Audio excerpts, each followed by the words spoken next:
Welcome to another episode of Something Witchy, a Sabrina the Teenage Witch rewatch podcast. I'm Laura Cotter. And I'm Sky Orchard. And we are 3 episodes into season 2. Wow. All right, I have a fun, maybe fun. I hope we have stuff to talk about question of the day. Do you have any jury duty stories? I wish. I have read so many John Grisham novels. I am so prepared to serve jury duty. There was one time, it was terrible. I was called like 4 times in a year and still didn't get to go actually do it. But I was called for like the normal 2 weeks right when Sundance was about to happen. And it was my first year at Sundance. And so I put in the little form saying, hey, I really can't do this. And they respond with, cool, we'll put you on 3 months call right after this. So I was on call for 3 months in that time from like March to May. And still nothing. Aw. I'll take anyone's jury duty. I'm ready. You're ready to serve. Do your civic duty. I've been called up for jury duty twice. I've never actually served on a jury. The first time was when I was in college, and I was really annoyed because I think it was like September. It was like the beginning of the semester or something. And I was like, no, I'm in college. I can't just not show up to my classes for a day. Well, this is back when I cared. Like when I was trying to be good and like going to class every day. I never not cared. But I just was much more conscientious of trying to go to class every day. And I was like, I can't do this. And they were like, okay, well, we can put you on like the waiting list and we'll call you up again. And it was the same thing where I was like, we're going to call you up again in a few months. And so then they called me up in January, which was again the beginning of the next semester. And they were like, no, we can't extend you again. You have to go to the courthouse. And I was so furious. And I did everything possible to get out of that jury duty. And so like they were asking, like, they give some of like the big players that are going to come up in the court case, and they ask like, do you have any experience with this thing? So like one of the ones they mentioned was the institution that I bank at and my family's banked at since the 70s. So I was like, oh, yep, nope, I love that financial institution.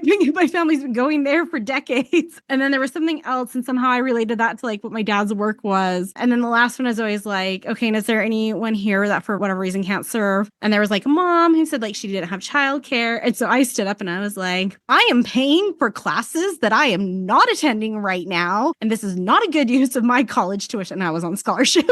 And I was like, I can't do this. I have my academic career to think about. And like, I was very quickly dismissed. But I was very righteously indignant about that. And the second time I got called up was actually in the notice period of when I left my job, the most recent job that I left. And I actually kind of wanted to get it because then I would have like a week of not having to report into the job.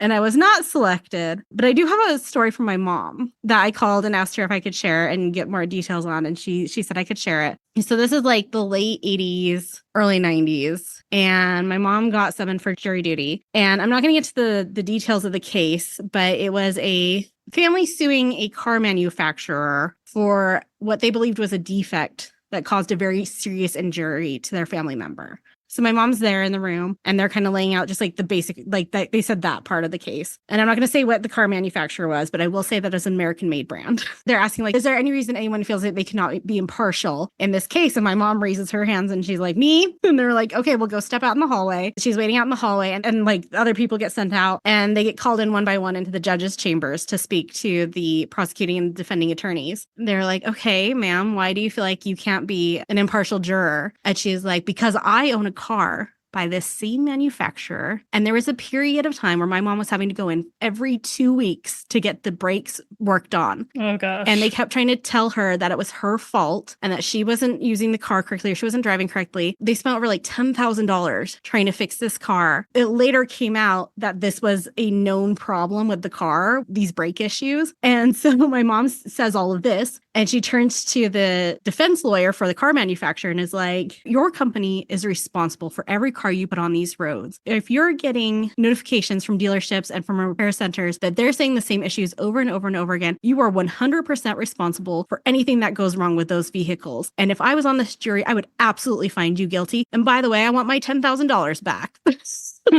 Amazing. And the judge is like, so we won't be able to use you. The attorney who's representing the family actually gave my mom a hug and was like, if I could get you on this jury, I absolutely would. Amazing.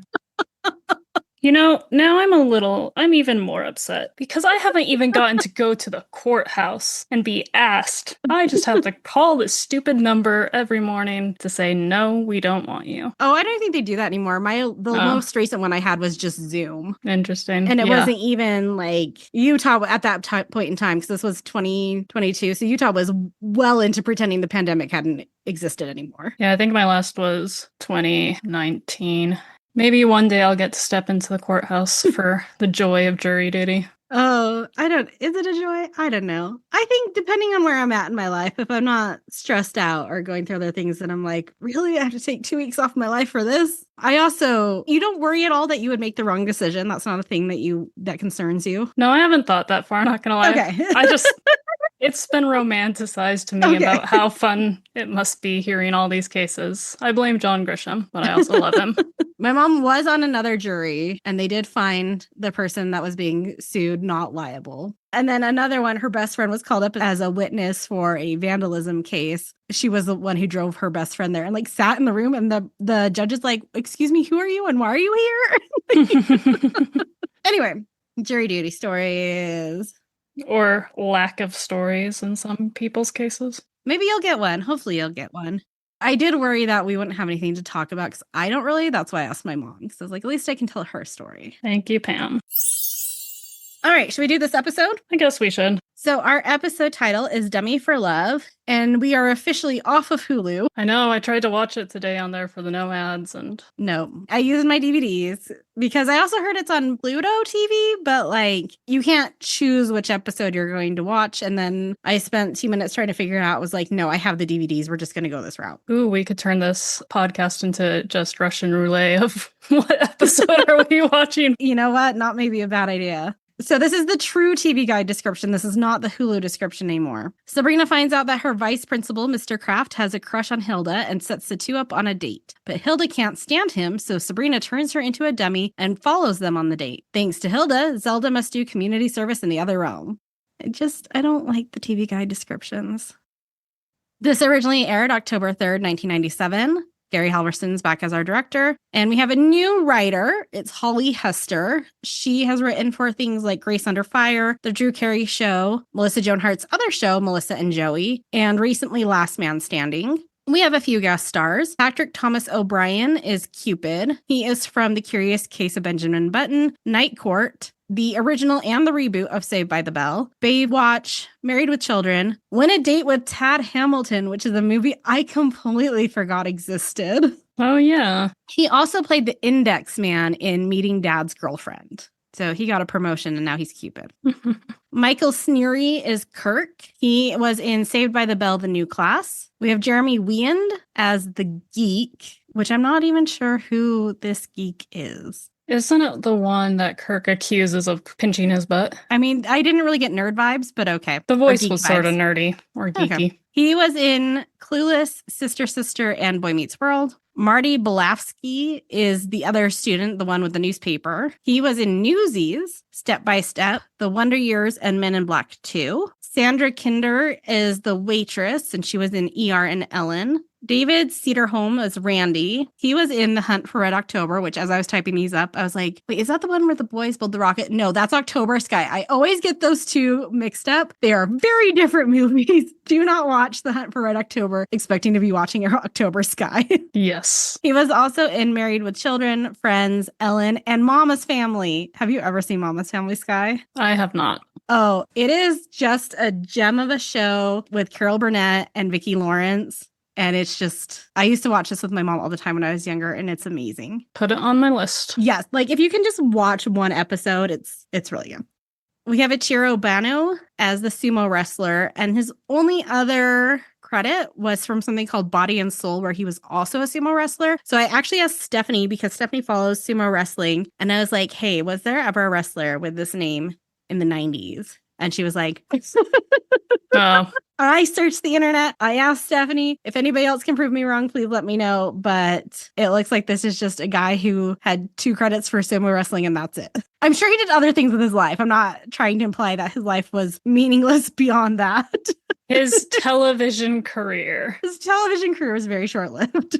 And last, we have Scott McClane as man. He was mostly a camera operator, and I'm realizing I didn't really finish the end of these credits because the only one I wrote down was the show Pauly Shore's Vegas is My Oyster. The crap? I don't know if I even want to know. And I think I just included that one because we had just come back from Vegas. But I don't think there was anything else I really recognized from him on that list. What are your overall thoughts on this one, Sky? One moment. Okay. It's on Apple TV. Oh, it's just like a comedy show. Pauly Shore's Vegas is My Oyster. Is Pauly Shore a comedian? Is it a stand-up? It looks like it. Who is Pauly Shore? American comedian and actor. Why do I always... Okay, I know who Pauly Shore is now. This is not who I think Pauly Shore is. And he was in a Goofy movie. And Encino Man. Oh, really? Yeah. Oh, who was he in Goofy movie? Bobby Zimmerowski. I don't know that character. I guess we have to rewatch a Goofy movie to figure out who Bobby Zimmerowski is. You know who I definitely thought this was? Who? I thought it was Pauly D from Jersey Shore. I mean, the title would make more sense if it were Pauly D from Jersey Shore in Vegas, and it's his oyster. My apologies to Mr. Shore. Paul Shore, Pauly D, Jersey Shore. It makes sense. The connections are there, but they're very wrong.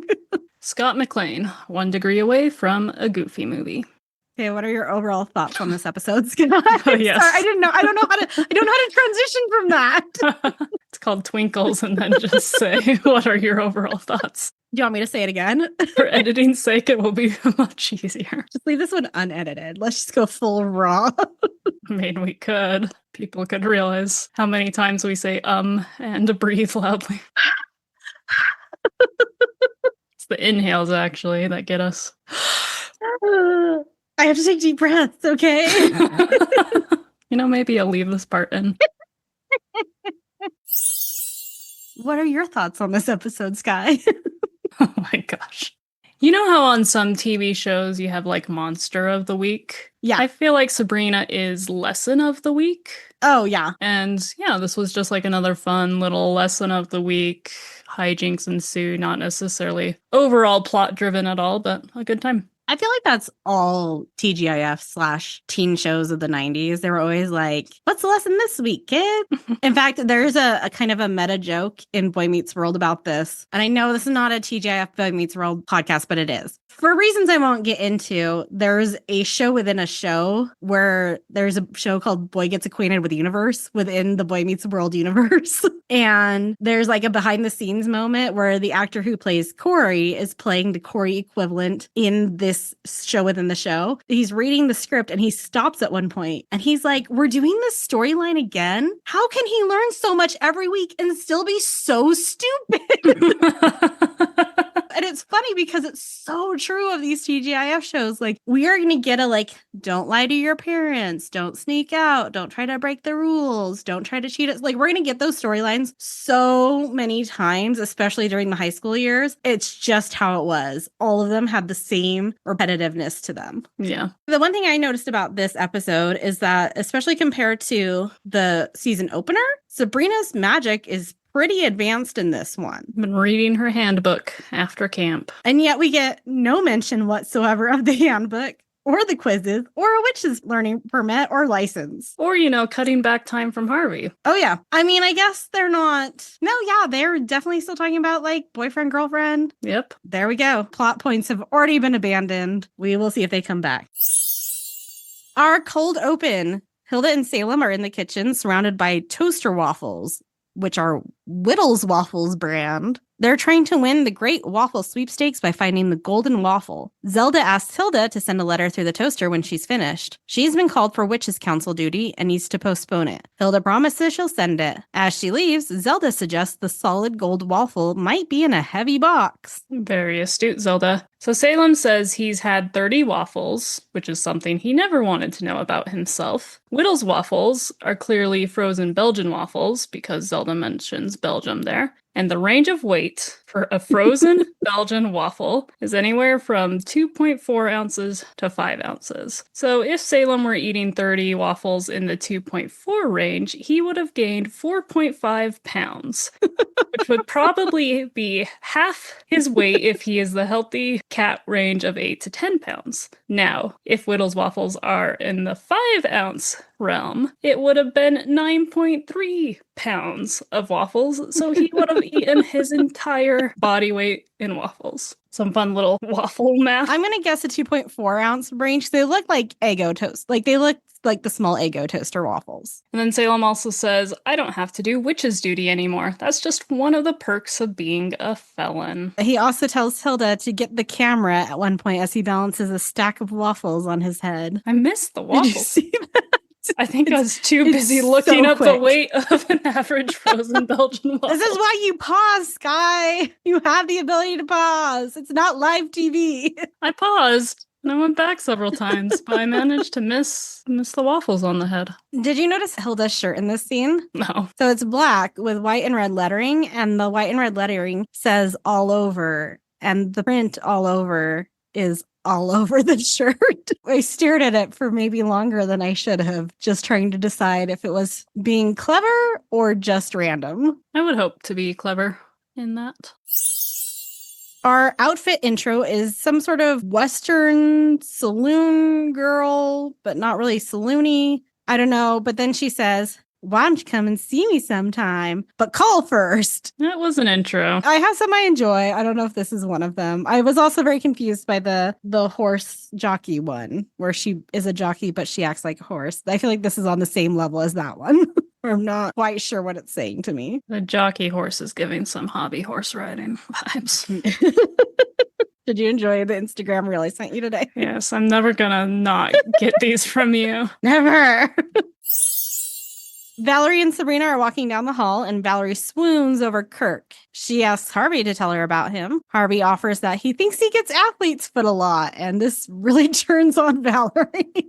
Harvey's bummed because he just found out that Joseph Stalin was a bad guy, which means he failed his European history exam. He didn't have time to study with all this football practice. And Sabrina finds this unfair. And as they're talking, Harvey is putting his backpack into his locker and then takes out some magazines that he then carries with him. Where is Harvey going? He's sloughing school. Sabrina still has her backpack. If it's the end of the school day, why are you putting your backpack away, Harvey? Do you not have homework in there? Or he just doesn't do his homework because he thought Stalin was a good guy. Fair. Maybe he's going to football practice and he brings his magazines because he's just going to sit on the bench. Sabrina is at home and she's typing an editorial about how the school focused too much on athletics and not enough on intellectual achievement. Hilda comes in and runs into a tree in the kitchen. She must have spilled bark extract when she was making a spell to give a guy she dated a lot of ears. Maybe he'll listen now. What did you think of that image of the guy with all the ears on his head? It looked like very Doctor Who alien. It was a little unnerving. It was. Only way that's worse is if it was eyes. I don't know. The eyes might be better. Maybe that should have been my question of the week. Would you rather have too many eyes or too many ears? Am I supposed to answer that? that? I didn't know. Your eyes looked like you were thinking about it, so I wanted to give you a moment in case you needed to think it over. I was definitely thinking about it. I don't have an answer on that. Well, okay. If they're the eyes of the prescription I'm at now, no, that'd be useless to me. If they're eyes that are better than my current eyes, I would take too many eyes. But otherwise, I'd just go with ears, I guess. Yeah, I was sort of thinking the same because if it could help me see better, that's great. But like you said, current prescription, my head would just be entire glasses. I'd have to wear like a diving helmet that's prescription lens. That'd be so expensive. That'd be so, like, how many contacts I'd have to buy and like put mascara on all? No, that's too much. Okay, ears it is. Doesn't matter. But the amount of Q-tips and then you get an ear infection and... Don't put Q-tips in your ears, Sky. Don't tell our... Everyone does it. But we don't tell people we do that because now we have a responsibility I'm to not our public. endorsing it. I'm not saying you go do this. If I had tons of ears on my head, I would clean them. And you know what you use to clean your ears? Q-tips. Hope. I want soap in my eardrums. I said hope. Oh. Nothing goes in the ears. Although that'd be more ears you could blow out with concerts. So if you ruined this pair of ears, you'd be okay if you had other ones that were saved. Zelda comes in yelling at Hilda for not sending in her postponement letter. She was so close to finding a cure for acne. And now there's no hope for the oily. Hilda tells Zelda to just throw away the letter and say she never got it, but Zelda is worried about setting a bad example for Sabrina. Sabrina doesn't seem to care and says it's not going to make her knock over a liquor store. Zelda reluctantly talks herself into throwing it out, but it shoots right back out of the trash and hits her in the face. At school, Sabrina is looking at the front page of the newspaper, wondering where her story is. Libby said she took it out and that Valerie is no longer the editor. Sabrina confronts Valerie, who admits she turned the editor position over to Libby for a week in exchange for her introducing Valerie to Kirk. Valerie is pretty sure they're going to get married, even though they haven't really met yet. Sabrina runs after a boy who's taking the paper to get printed, and she offers to take it instead. Once the hallway is clear, she changes the front page to include her story and changes a picture of Libby cheering into one shoving pie into her face. And when she does this, the first thing she does is zap off everything that isn't the picture or where her story is going to go. And then she changes the picture and puts her column on, and then she zaps everything else back onto the page, which seems incredibly inefficient. Yeah, not a great order of operations there, Sabrina. At lunch, Harvey compliments Sabrina's story, even though he's worried about Coach finding out he's the inspiration. Libby comes over to confront Sabrina, but Sabrina just thanks her for putting her story in the paper. Libby knows she's the one who changed the paper and put the fake photo in. She doesn't even like pie. Mr. Kraft confronts Sabrina in the hallway and tells her she needs to put a retraction in the paper. The biggest donations to the school come from sports, and he can't let those go away. Sabrina still refuses, but Mr. Kraft orders her again. She protests, bringing up what happened with Harvey, until Mr. Kraft seems a little too interested in getting Harvey in trouble too, and she runs away. Libby comes up to Mr. Kraft to ask if Sabrina is causing problems again and to keep his eye on her. Mr. Kraft calls her a good American. America. Hilda is dressed up like a lumberjack and carrying a chainsaw to chop down the tree in the kitchen. Sabrina runs away when the doorbell rings. It's Mr. Kraft, and surprise is a vice principal's only friend. Zelda comes in to introduce herself, and Mr. Kraft tells Zelda about the editorial and how he wants her to retract it. Zelda points out that you can't retract an opinion. He asks if this place is some kind of cult, then hears the chainsaw going and runs into the kitchen before Sabrina can stop him. Mr. Kraft sees Hilda and is smitten. He starts quoting poetry at her, but she's not interested. He recites E. E. Cummings' songs, in parentheses, Roman numerals 8. And E. E. Cummings was considered one of the most important American poets of the 20th century. At the time of his death, he was considered the most popular, just below Robert Frost. He wrote over 2,900 poems and is associated with modernist free-form poetry, and most of his work uses idiosyncratic syntax and lowercase spelling for poetic expression. Oftentimes, you'll see lots of spaces between words as well. Given what we know about Mr. Kraft, does that sound like the type of poetry he would enjoy? No, very out of character. I don't see him as a Cummings fan. I feel like he'd be very like, what's the word? Like the AB, you know, like Rhyme schemes. Rhyming scheming, very, very strict rhyme schemes and syllable counts and or like Shakespeare sonnet, because they're just mainstream at this point and everyone knows at least one Shakespeare sonnet. I think he'd even have some issue with some Shakespeare. I think he'd want very strict rule following poetry. None of that iambic pentameter. Mr. Kraft offers to give her tips on how to refinish the floor once she's done with the tree, but she shoots him down. And what was funny to me at first was with Hilda's getup, you can't see anything of her face. You can't even really like see anything feminine about her. So I was like, does Mr. Kraft give off bi energy then? He's just attracted to this person who is hacking down a tree in a kitchen. Feel like no. Don't want to judge anyone's sexuality there, but no. You can't see anything about her. Why is he so smitten? He alludes he really likes a strong, bossy woman. Yeah. She has a chainsaw in her hands. I retract my statement. Valerie approaches Sabrina at school and says she won't be able to breathe if she doesn't talk to Kirk soon. Sabrina mocks her by pretending to give her chest compressions. Valerie leaves unamused, and all of Sabrina's locker decorations from last year are gone, and it just looks like somebody's been writing in her locker in black marker. Our moon phase is over. It's like empty. And I guess that's maybe the beginning of the school year. She hasn't had, but like first day of school, I was decorating my locker. Yeah. Sabrina zaps her spell book into her locker and looks for something to help. Aha, Cupid. She then rips the page out of the book and casts a spell to summon Cupid. The page ripping was very upsetting. Cupid's services are valued at $5.95. Should we see what that is with inflation today? Sure. So this was in 1997. $12. You think it's 12? $9.95. Okay. I still suck at inflation. $10 for a Cupid's still not bad. Yeah. I'd pay that. Back to the book ripping. We've established people live in this book. Oh, yeah. This is an old family heirloom. But also this book looks different. It's much taller now and skinny. Is it? Yeah. Does she have a secondary book now? It's definitely not the original Bejeweled one. It takes up most of her locker space as far as height. Oh, I'll have to go back and look at it again. So maybe this is the backup book. I don't know. Maybe she magically put that page back in. I was very distraught over the page tearing. This is one that won't murder people if you rip the pages.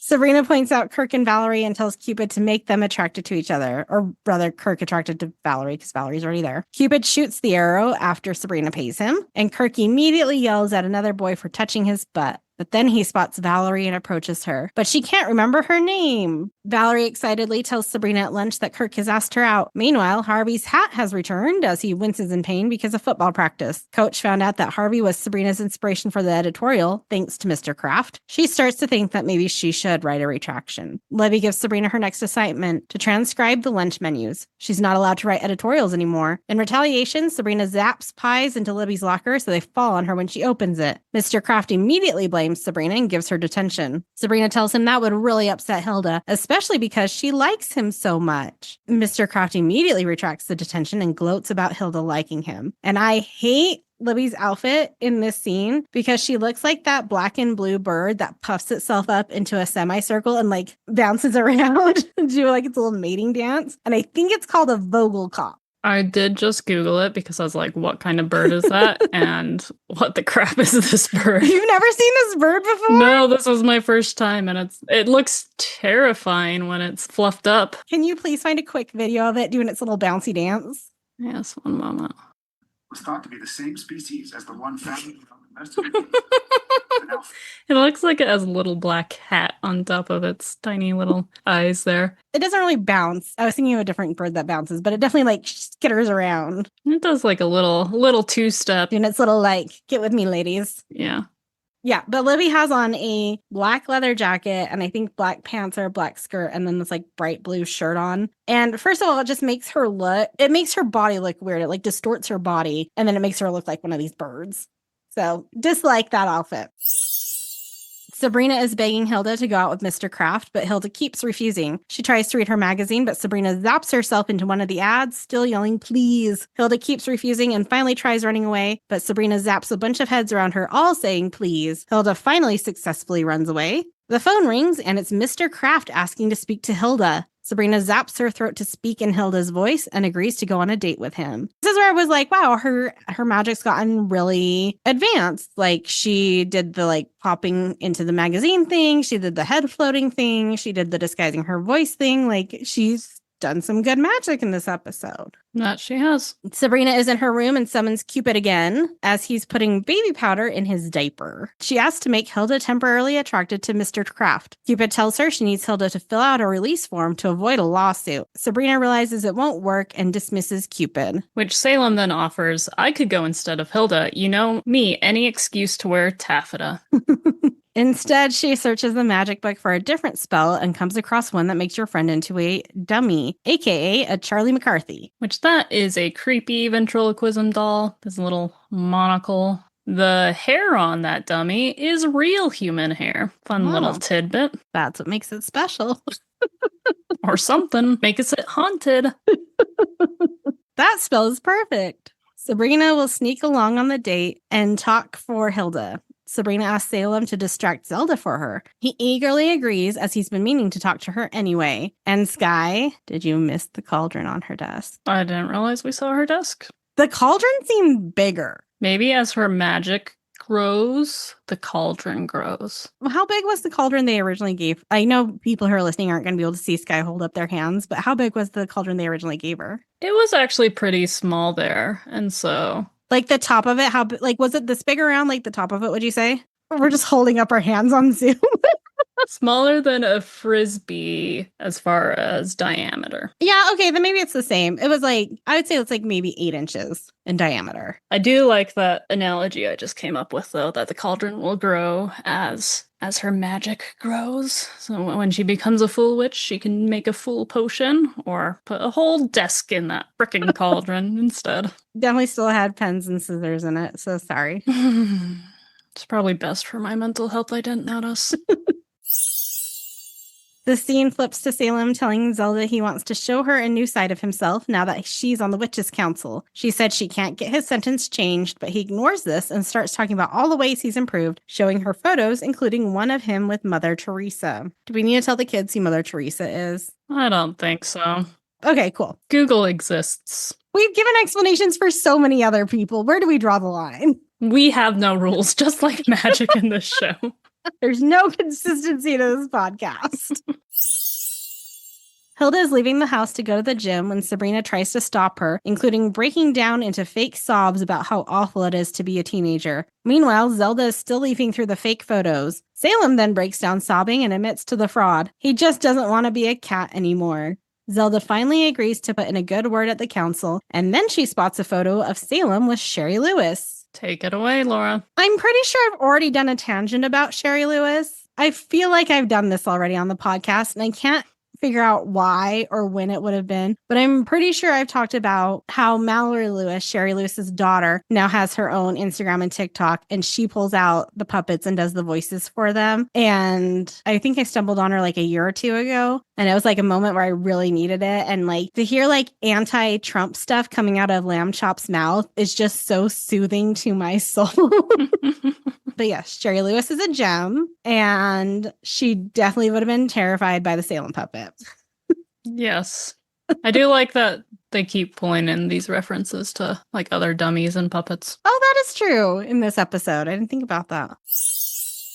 Sabrina is still sobbing to Hilda when the doorbell rings. She quickly casts the dummy spell, tests it out, then zaps Hilda into a better outfit. I guess better is debatable. A more formal outfit is what I will say. Steakhouse chic.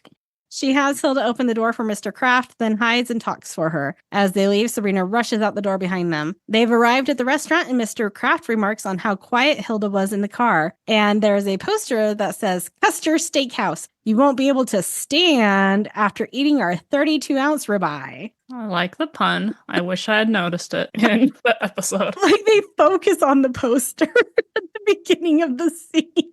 I clearly was somewhere else in my... Do you take really long blinks? I don't know. I've been traveling for 2 weeks straight. I missed it the first time through when I was doing my notes, and then my second watch through, I noticed it. It was good. But then I was wondering, do we add a 32-ounce ribeye to the recipe list? Oh my god. I think it would just be a cook it. So Hilda doesn't say anything for a couple of beats until Sabrina shows up out of breath.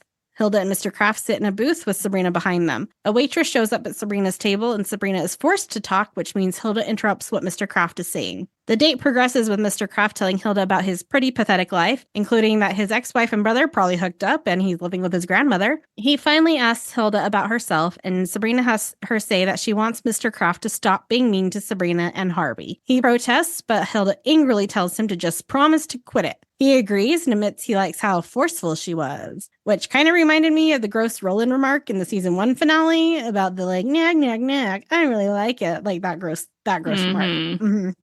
But then Valerie shows up and spots Sabrina. She's on her date and thinks she's blowing it. Valerie starts talking about how bad her date is going, and Sabrina responds, not realizing she's also speaking for Hilda. It ends up with Hilda and Mr. Kraft kissing, which breaks the spell. So do kisses break spells in general? Maybe it's because, that crosses a line technically because she's not consenting to the kiss. So while there's no DEI in which law, there is consent. At least minor consent. Okay, some consent. Anyway, Hilda then screams and summons pepper spray, which she uses on Mr. Kraft. She gets up and runs into Sabrina, causing both of them to scream. Hilda drags Sabrina to the other realm to see Zelda because she's much better at punishing her. They're in the council chambers, and both the aunts are disciplining Sabrina. It's very dangerous to put a spell on a guardian. It leaves them unable to protect her. What if there was an emergency? Then Zelda, for some reason, takes a dig at Hilda's dress. Sabrina says she did it to protect Harvey. Zelda doesn't believe it was totally selfless. She summons a circle, and if Sabrina is telling the truth, she'll be able to stay inside while wrestling her conscience that just happens to be a sumo wrestler. Sabrina immediately runs out of the ring, admitting she did it to save herself too. And there is no Drell and no explanation about what happened to Drell, so maybe Drell has been overthrown. Viva la revolution. Sabrina asks Valerie how her date went at school. It went well, but he only talked about engines. Maybe Valerie isn't so shallow after all. Mr. Kraft tells Sabrina there's something very strange about her and her family, and he is going to keep an eye on her. Harvey asks if Sabrina wants to go to the slicery after school, but she can't. She's grounded, which the aunts take very literally since she's buried in the yard up to her neck. The aunts in Salem leave her alone outside when it starts to rain, but they zap her an umbrella. In our end tag, Cupid is arguing with Salem. He won't use his powers to make Sherry Lewis fall in love with Salem. Salem sickens him. Salem yells at him to get a real job and some pants. And Salem tries to pay him in anchovies. And the apple and the sandwich cake thingy that you noticed in the season premiere are still on the desk. Did not notice them this episode, so winning. A couple of our followers on Instagram, because I posted a picture of it, said that they also think it's a sandwich. I spent like a stupidly large amount of time looking into this. A sandwich, but like rubber pincushion? Like, did they have any insight on? One of them thought it was like a sandwich wrapped in plastic, which I sure as heck hope not if it's still around by episode 3.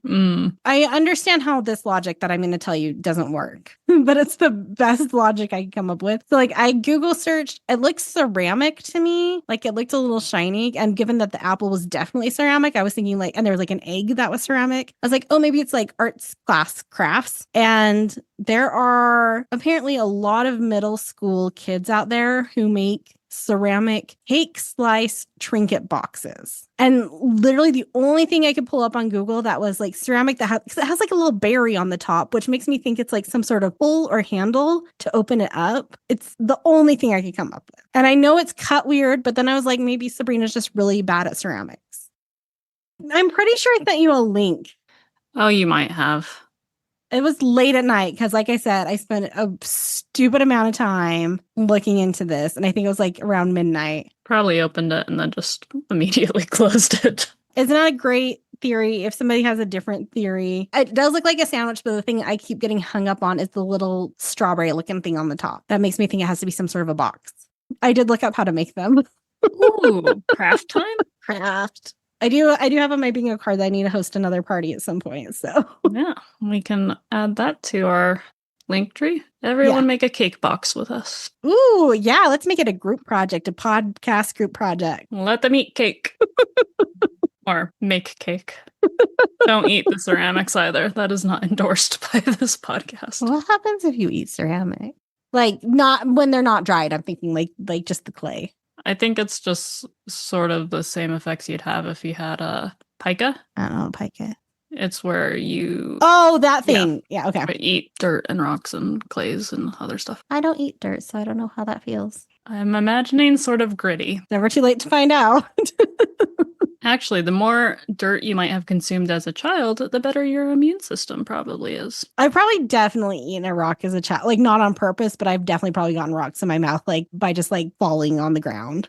All right, anyway, the next episode is season 2, episode 4, Dante's Inferno. Sky, what do you think it's about? I doubt Sabrina's going down to hell and the 7 levels of hell.